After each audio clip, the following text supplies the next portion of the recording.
Olá, está começando pela TV Mackenzie mais um Café Pensamento, um programa para aqueles que não têm medo de debate. Hoje nós temos aqui a presença do professor Alquimar Santos, da Universidade Federal de Santa Catarina, mais especificamente do Departamento de Letras. Hoje o nosso tema é sobre literatura digital e já vou começando a provocar o professor. Professor, afinal de contas, o que é literatura digital? É mais fácil fazer do que falar, sobretudo porque eu gosto até de sempre usar o plural, falar de literaturas digitais. A gente faz tanta coisa diferente, né, que na verdade não dá para você colocar um singular. Claro. Mas afinal de contas, professor, qual é a origem da literatura digital? Olha, qual é essa concepção? Quer dizer, como é que surgiu esse termo? De fato, antes da concepção, tem o meter a mão na massa, né? Já faz o quê? Desde os anos 50 que a gente tem pessoas pensando, mas esse treco aí de informática, dá para fazer isso criativamente? Sim, dá. A arte tecnológica trabalha com isso. Mas a literatura, né? Quando eu voltei do meu doutorado, nos anos 90, 93, 94, foi a pergunta que eu me fiz, né? Eu sabia que tinha muita coisa a ser feita com relação à informática dentro da área de letras, como pesquisa, como construção de bancos de dados, bibliotecas digitais. Mas e a apropriação artística e especificamente literária dessas ferramentas, desses processos? Uhum. É a resposta que eu venho tentando encontrar. Não sei se encontrei não, sinceramente, mas Okay. essa é a tentativa. E como é que as pessoas que lidam com literatura, que estudam literatura de maneira mais tradicional, elas veem esse campo da literatura digital, né? Quer dizer, afinal de contas, é só ferramenta? Eu diria que quem trabalha de modo tradicional com literatura tem muita dificuldade ainda, vê isso muito mal. Na área de letras, se a gente pega quem trabalha com linguística, o uso desse instrumental informático já é antigo, já é muito, muito espalhado. Na literatura especificamente, não, né? Eu estou com uma certeza cada vez maior, né, de que quem trabalha com literatura digital, seja com criação, seja com reflexão teórica, com crítica, tem sido e vai ser cada vez mais melhor recebido na área das artes em geral do que na área da literatura. A literatura está perdendo o bonde. Mas por quê? Por que se está perdendo o bonde? Qual o sentido disso? Eles não conseguem enxergar algo além do que já vem sendo feito de modo tradicional em termos de leitura, de publicação, né? É curioso isso, né? As pessoas, há ainda um certo ludismo muito forte, muito arraigado na área da literatura. Ou seja, o que é tecnológico, de certa forma, parece que conspurca a certa pureza da arte literária, que é uma grande bobagem. Não há arte nenhuma, nunca houve, em tempo algum, arte sem tecnologia. Uhum. A questão é que tecnologia nós estamos usando e, caramba, a tecnologia por excelência dos dias de hoje é a digital. Uhum, uhum. E como é que se dá esse processo de criação justamente na área do digital? Como é que se dá e como é que o senhor vê esse processo? Tá. Acho que essa talvez explique uma das dificuldades imensas do campo tradicional da literatura com relação à literatura digital. Porque praticamente é impossível você trabalhar sozinho. É fundamental, é essencial, não dá para trabalhar sozinho. Você precisa de pessoas, dos informáticos, dos programadores visuais, diferentes tipos de programadores. Quem trabalha com uma certa linguagem não entende a outra e as duas são necessárias, né? Então, esse trabalho em equipe, esse trabalho em grupo, ele é fundamental. Uhum. E nas ciências humanas em geral, nas letras em particular e mais especificamente ainda na literatura, o trabalho em grupo é a exceção das exceções. Uhum. Né? Há muito trabalho solitário. Mas né? No final das contas, tudo bem, precisa dessa equipe, mas no final das contas não tem alguém que vai elaborar, por exemplo, poesia? Olha, vou dar um exemplo prático. Ou seja, esse trabalho autoral, ele Sim. continua, me parece. Continua, né? Mas é um pouco diferente. Vou te dar um exemplo prático, né? No final do ano passado, a gente fez o nosso simpósio nacional e internacional de literatura e informática. Aonde? Em Florianópolis, Santa Catarina, na Federal de Santa Catarina. E desde muito tempo, e não é só eu, há uma insatisfação muito grande com o modelo dos congressos tradicionais, né? Desculpa, professor, qual era o nome mesmo do congresso? Foi o 6º Simpósio Nacional e 2º Simpósio Internacional de Literatura Informática. Ok. Tá? O nome é comprido para impressionar. Tá? Mas não sou só eu, há uma insatisfação muito grande com o modelo desses congressos, que em parte é turismo acadêmico, né? Tá. O congresso em São Luís, legal, não conheço São Luís, vou lá. Em parte é um grande supermercado em que você vai exibir o seu produto para ele ser nem compreendido, mas exibido, né? É comprado para ser mostrado. E a minha ideia desde o começo era fazer um congresso de criação digital em que as pessoas realmente criassem. Então a gente pensou fizemos um seguinte modelo, né? Havia assim uma parte tradicional, trabalhando com pessoas que trabalhavam com estatística literária, com uso de programas de computador para fazer análise de texto e tal. Foi um encontro tradicional em uma semana. Ao mesmo tempo, durante 2 semanas, a gente reuniu aí 10, 12 artistas digitais, né, que trabalham com criação literária digital, criação digital, né? E nós ficamos criando. A gente começou a planejar antes essa criação, trocamos mensagens, informações, ideias e tal, mas a gente se encontrou lá e lá a gente fez a programação toda. Agora, quem era o autor disso? Todos nós, porque todos nós em conjunto discutíamos o que ia ser mostrado, o que ia ser colocado. Havia linhas de continuidade do trabalho que a gente decidia em conjunto. A partir daí, cada um dentro da sua especialidade ia trabalhar. Eu ia trabalhar com a parte da criação, da escrita literária, trechos, poemas, versos, ritmo, né? Eu, Dalva Lobo, que foi aluno aqui do Mackenzie, inclusive, o Wilton Azevedo também.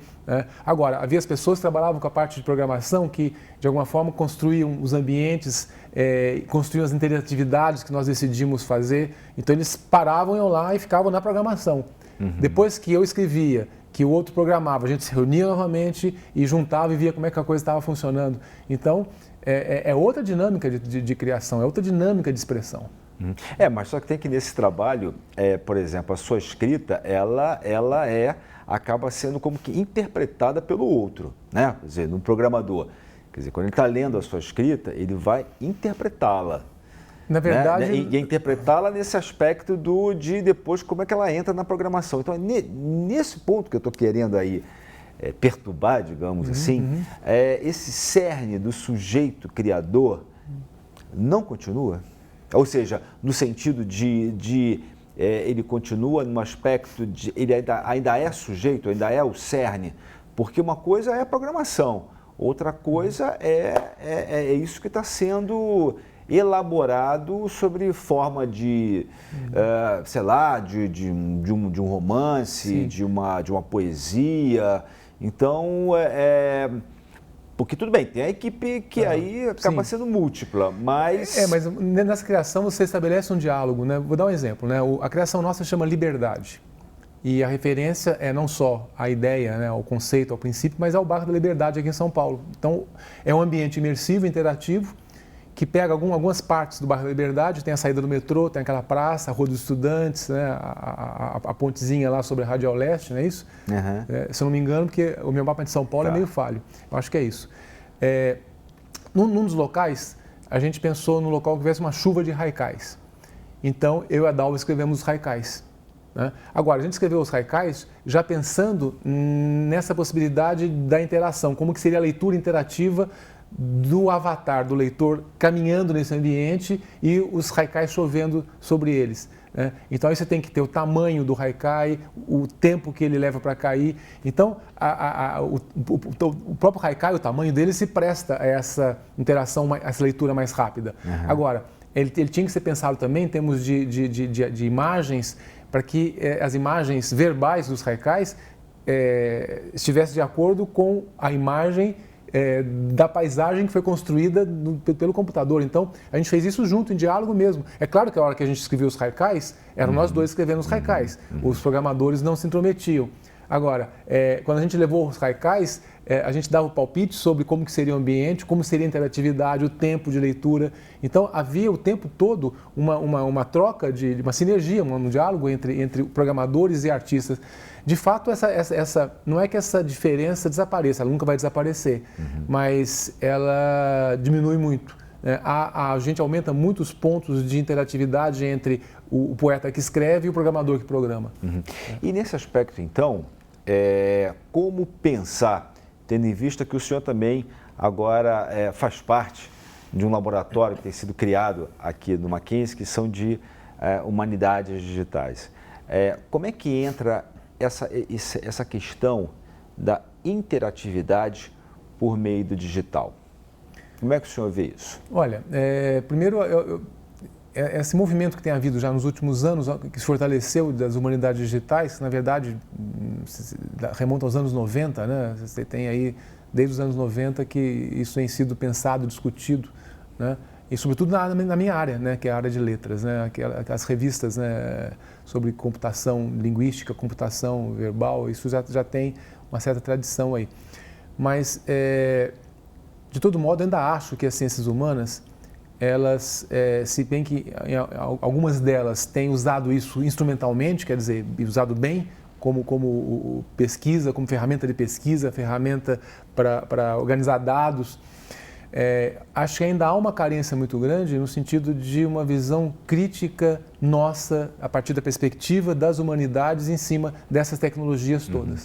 Então, professor, eu gostaria de ouvi-lo mais a respeito dessa necessidade de uma criticidade, mas vamos deixar para o próximo bloco, tá? E você continue aqui com a gente no Café Pensamento.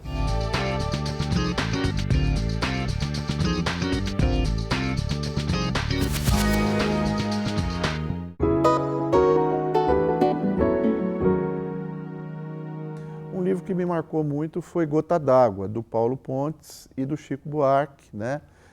Que se transformou numa peça de teatro, que foi também encenada aqui em pleno auge da ditadura militar e que representou um libelo contra a censura na época, em favor da liberdade, não é? Além do que tem um ensaio que precede o livro, né? Que é um ensaio sobre como é que estava a cultura brasileira naqueles dias em que os militares não deixavam a gente pensar, cantar, se expor, contestar o regime, não é? Mas mesmo assim houve esta geração do Chico, do Paulo Pontes, do Milor Fernandes, da turma do Pasquim, do Jaguar, do Ziraldo, do Enfio, não é? Que de uma certa forma conseguiram arrebentar toda a pompa, toda aquela blindagem que os militares da época tentaram construir para construir um país desigual na época, né? Então eu acho que nós devemos todos muito, né, a Paulo Pontes especialmente, que é o autor, ao Flávio Rangel, que depois dirigiu a peça, a Bibi Ferreira, que foi uma das protagonistas da peça, um espetáculo que realmente marcou e era um espetáculo em favor da liberdade. São fatores que me levam ainda hoje a ter a postura, a dignidade que eu mantenho nas ações que eu tenho como profissional, como cidadão desse país.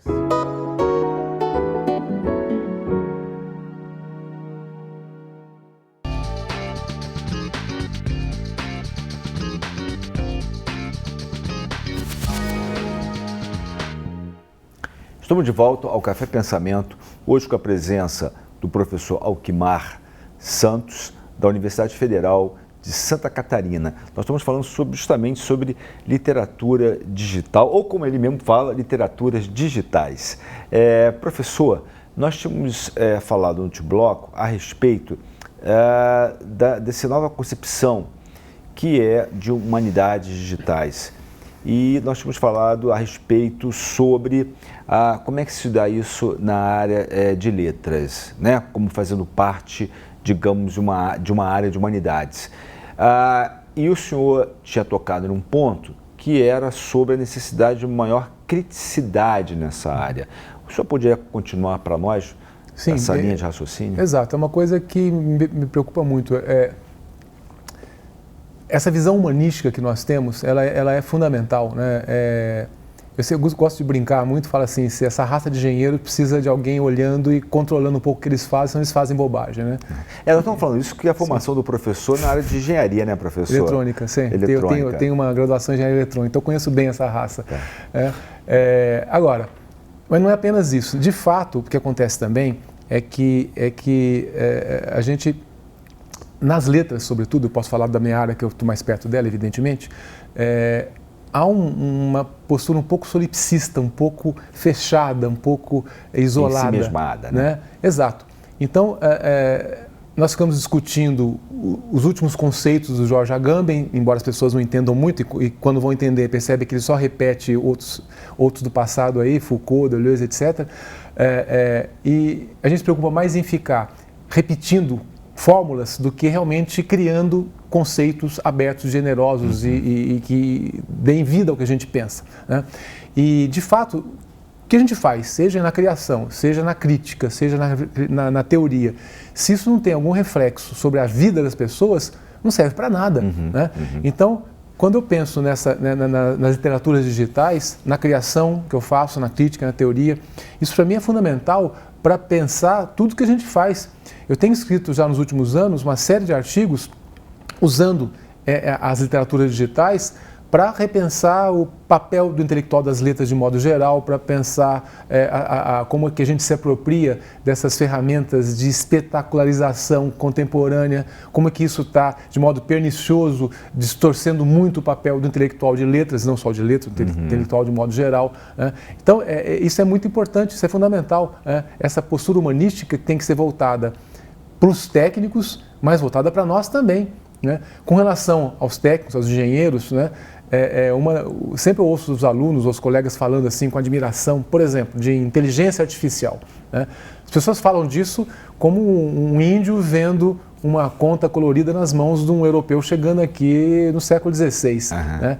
E, de fato, as pessoas não vão atrás para saber o que é isso, né? É fundamental que a gente tenha algum nível mínimo de conhecimento tecnológico para poder discutir e levar a nossa postura humanística. Claro. Né? Mas me parece também, né, professor, que isso tem a ver também com uma questão, digamos assim, de uma espécie de luta entre duas formas de linguagem, né? A linguagem das humanidades, que são mais expressivas, e uma linguagem das ciências que são mais designativas, né? E me parece que é esse choque, é nesse choque. E nesse choque, aliás, só para... E é nesse choque, me parece que quem tem ganho é justamente essa linguagem científico-tecnológica que me parece que acaba sendo muito seduzida, por isso que estava falando aí a respeito... Não, é lógico, não estamos negando o técnico, mas de achar que é o tecnológico que vai dar conta, né? Sim. Na verdade, mais do que o embate de linguagens, porque... Qualquer lugar, lógico, sempre há embate de linguagens. Claro, o nosso aqui é por exemplo, sem é muito dúvida. bom. Isso é sempre muito bom. Mas aí o que acontece é que, na verdade, há uma mistificação muito insidiosa e muito bem tramada e que tem os seus interesses muito claros, né? Quando a tecnologia, ou a informática, ou o meio digital, ou as ferramentas, os instrumentos digitais se apresentam como todo-poderosos, né? Como fazendo tudo, né? Você tem interesses econômicos e políticos muito fortes por trás disso, né? Vou dar de novo o exemplo da inteligência artificial, né? Quem trabalha com isso sabe que há duas compreensões dessa expressão, a mais aberta e a mais fechada. A mais fechada é aquela que realmente crê que está se construindo uma ferramenta ou uma possibilidade de um pensamento artificial. De fato, pouquíssimos dos engenheiros de computação creem nisso, né? Digamos, o que é mais aceito amplamente seria a hipótese mais aberta, ou seja, que se simulam algumas estratégias de construção de raciocínio, mas que nem de longe chegam perto da complexidade do cérebro humano. Mas o que acontece? Isso envolve não só a discussão técnica, filosófica também, mas isso fica escamoteado, isso fica escondido. O que aparece é esse rótulo, inteligência artificial. E aí, de imediato, o leigo, quem não é o técnico, já associa com o quê? O HAL, Computador 2001, Odisseia no Espaço, consciência artificial, ou o filme agora, o Her, que é um filme muito bom, aliás, né? Chega a ficção. As pessoas, então, confundem o que é mesmo um instrumento que está sendo desenvolvido e brilhantemente desenvolvido atualmente com esse mito. Agora, para quem vende máquinas, para quem vende processos, para quem vende programa de computador, essa confusão ela é muito bem-vinda, porque ela dá um colorido, ela dá um tom divino àquilo que é nosso. Mas, professor, isso também não tem a ver com o nosso espírito de época, ou seja, desse espírito de época em que a minha tarefa, que, por exemplo, é de eu me ocupar, do humano se ocupar, do pensar, da reflexão, se vem essa tecnologia de uma inteligência artificial, me parece, pensando nessa época na qual nós estamos, em que eu quero me desobrigar de pensar, isso não é ótimo? Por que eu estou falando isso? Me lembrou uma história de um aluno meu da área de filosofia que estava conversando com a filha dele, uma adolescente, e ele perguntou sobre como é que ela estava, né? Estavam lá dirigindo, sei lá, no carro, ela estava atrás, ele perguntou: "Ô, minha filha, como é que está a sua vida?" E ela falou assim: "Pai, olha lá no Facebook, minha vida está toda lá." Quer dizer, é uma espécie de, quero me desobrigar a falar como eu estou. Já está tudo lá.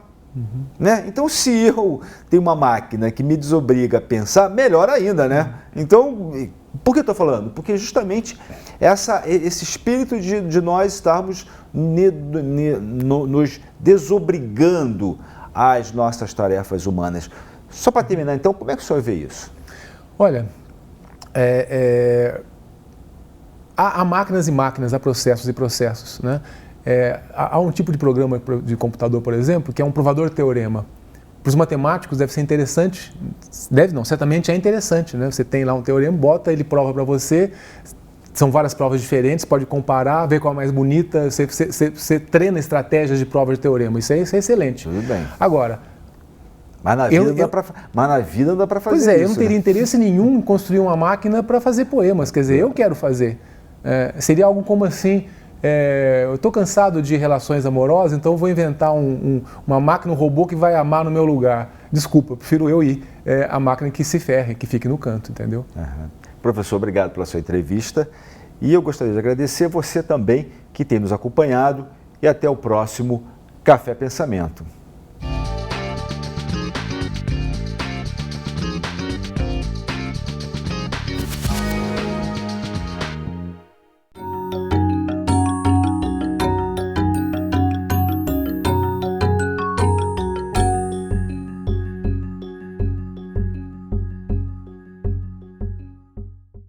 Quem não conhece o Cristo Redentor, sempre de braços abertos, protegendo o Rio de Janeiro e recebendo os turistas de todo o mundo? Mas o Cristo que você conhece hoje é diferente do projeto original. Cristo Redentor, braços abertos sobre a Guanabara. Talvez você não saiba, mas no projeto original, o Cristo aparecia segurando uma cruz na mão direita e o globo terrestre na mão esquerda.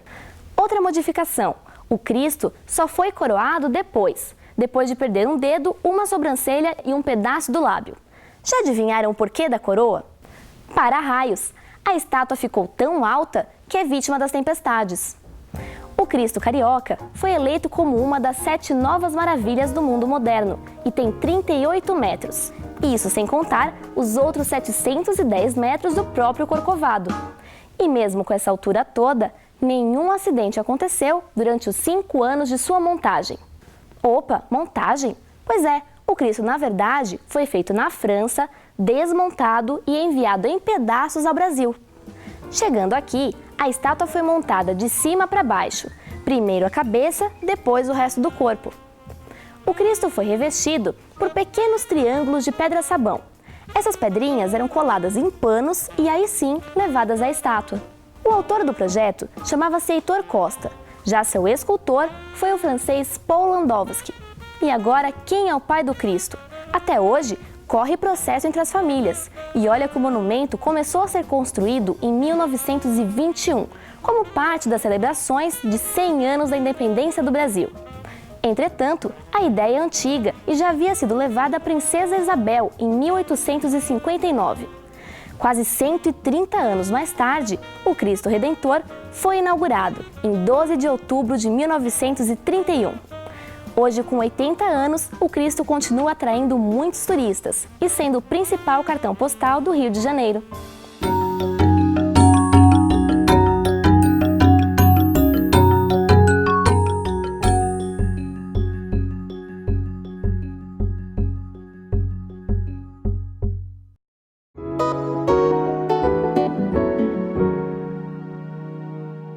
São inúmeros livros que eu posso recomendar.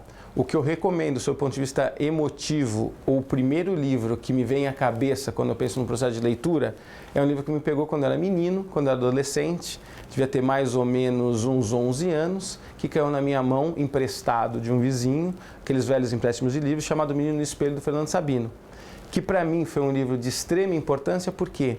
Porque é como se ele tivesse aberto para mim as portas da leitura. Fernando Sabino escreve Menino no Espelho, que é uma história de um menino que se chama como ele, Fernando, que tem uma grande amiga, que é a Mariana, e tem outros comparsas, por assim dizer. Então ele faz um apanhado dele adulto, revendo a criança que ele era no quintal da casa, conta todas as bagunças, aquela epopeia mesmo da infância, suas aventuras, o primeiro amor, a briga com o valentão da escola, a casa mal assombrada, quando ele ficou perdido na selva, quando ele aprendeu a voar, a galinha que ele salvou, que ia virar galinha ao molho pardo, que ele chamava de Fernanda, inclusive. Em verdade, é toda a história da infância. Que pelo que eu soube depois, na época eu não sabia, a infância era algo muito marcante na vida do Fernando Sabino. Tanto é que depois de morto, ele pediu para que colocasse na lápide dele o seguinte dizer: aqui jaz Fernando Sabino, nasceu homem e morreu menino. Então é um livro que tem muito a ver.